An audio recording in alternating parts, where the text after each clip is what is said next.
ओम नमो भगवते वासुदेवाय।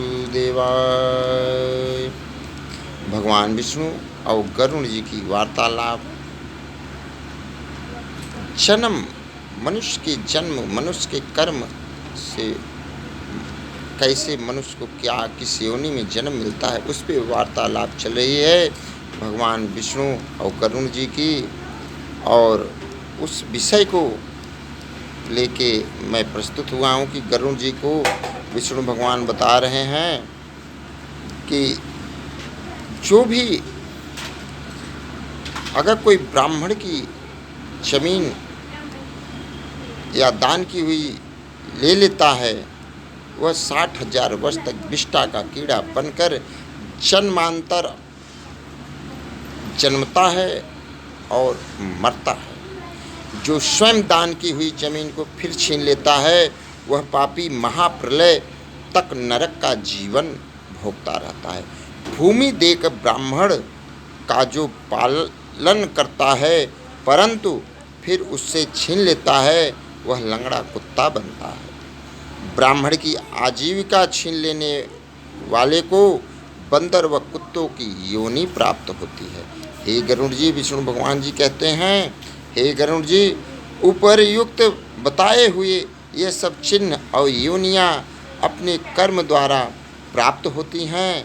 इस प्रकार बुरे कर्म के करने वाले नरक की यातना भोग कर उपरयुक्त योनियों में जन्म लेते हैं।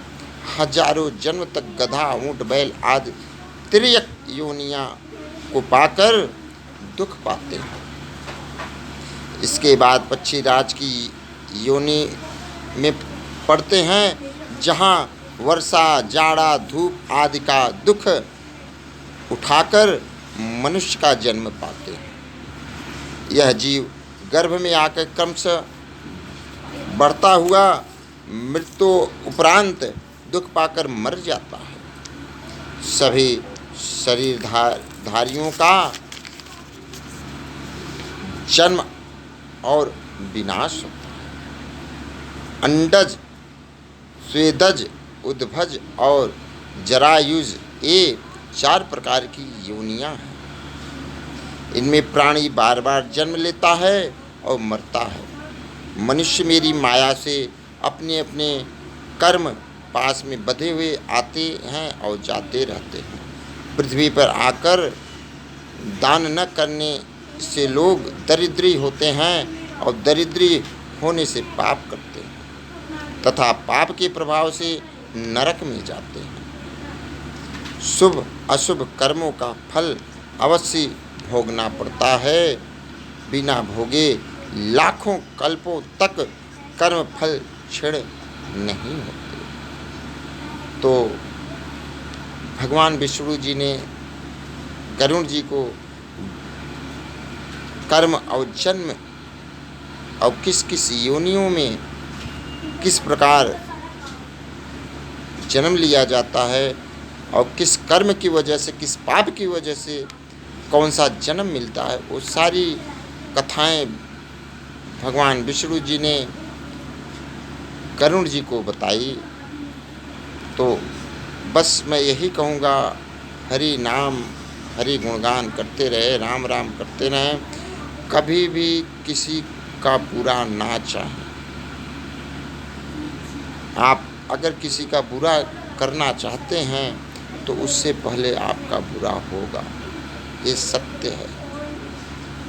क्योंकि यह विधि का विधान है। जो विधाता ने लिख दिया वो टाले नहीं टलता। वही है वही जो राम रच रखा, वही होगा जो प्रभु जी ने रच दिया है। आप चाहे कुछ भी करते रहें, कुछ नहीं होगा।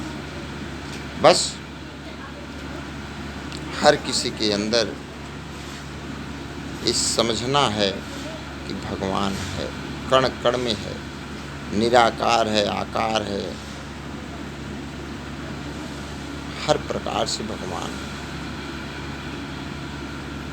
तो इसी के साथ ओम नमो भगवते वासुदेवाय।